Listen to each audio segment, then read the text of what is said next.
my book collection, mostly secondhand, plus how much I paid and saved. I've been collecting books for many years now, whether that's through a thrift store, used bookstore, thrift books, not sponsored by the way, or just a normal bookstore where I pay a new price. But I have a preference to buy them secondhand when I can, and to buy a hardback version at that. So I wanted to figure out how much money I have saved by buying what I assume is most of my collection, but we'll see, secondhand.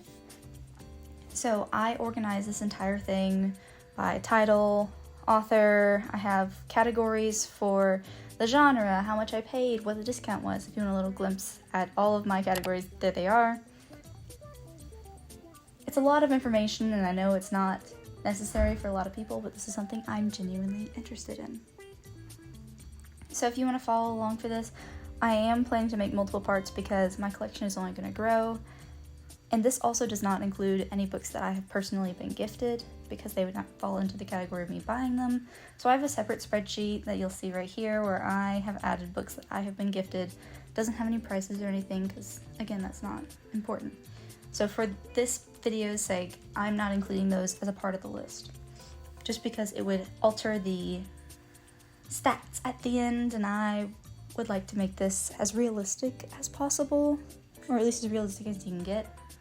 I used to work at a bookstore for a while, so I got a discount of like 30% off every book, and every once in a while there would be a 70% off of any book of your choosing for like an employee appreciation day.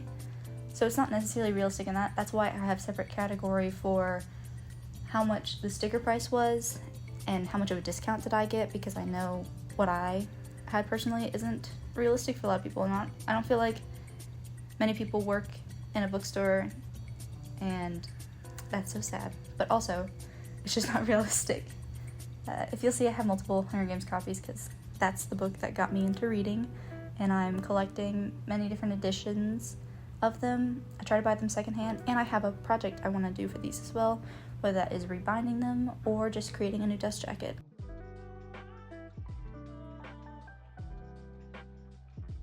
Anyways, another issue that I found was that the retail prices changed, and this is super fun for me because my books might say something, but then online obviously says something entirely different. Like the Hunger Games book, the Catching Fire specifically, was retailed priced at $17.99 when I was buying it, obviously, and now it's like $21. So things change, prices change. I'm not completely sure which one I picked. I think I might have picked just the book one because I feel like that was accurate to the actual format that I have, if you will. But there are going to be some things like that throughout this entire thing where maybe I don't remember exactly how much I paid for it, but I have a guess.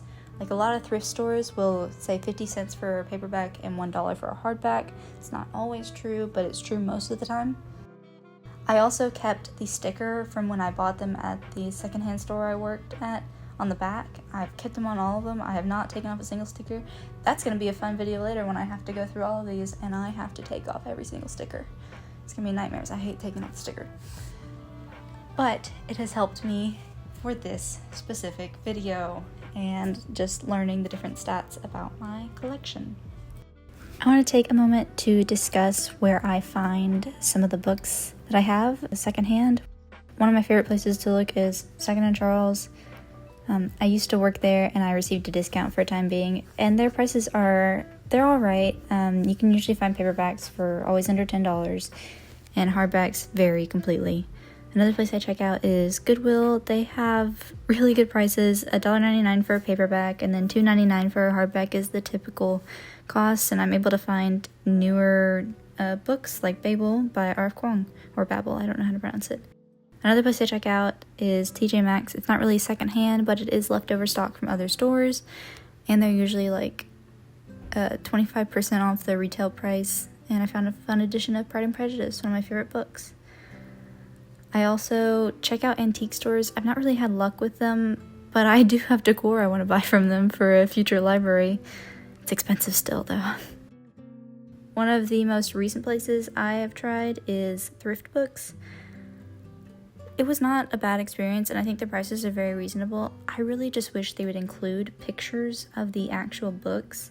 Like, they include the stock picture that every bookstore has online, but I would have loved to have known that this foil edition of Catching Fire came with a crease.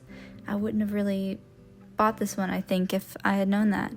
But I still kept it, and it's displayed on my shelf. I do love how the movie tie-in edition of Catching Fire came in. It was in good condition. Also, just a fun little thing. They gave me a bookmark, and I still use it to this day.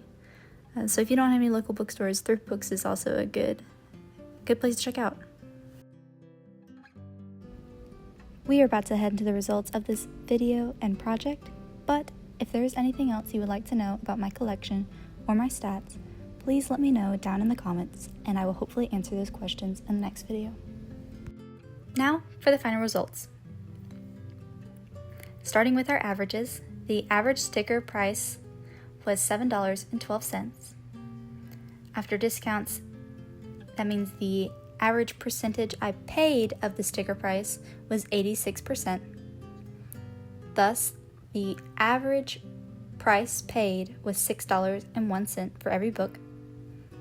The average retail price of every single book was $17.42.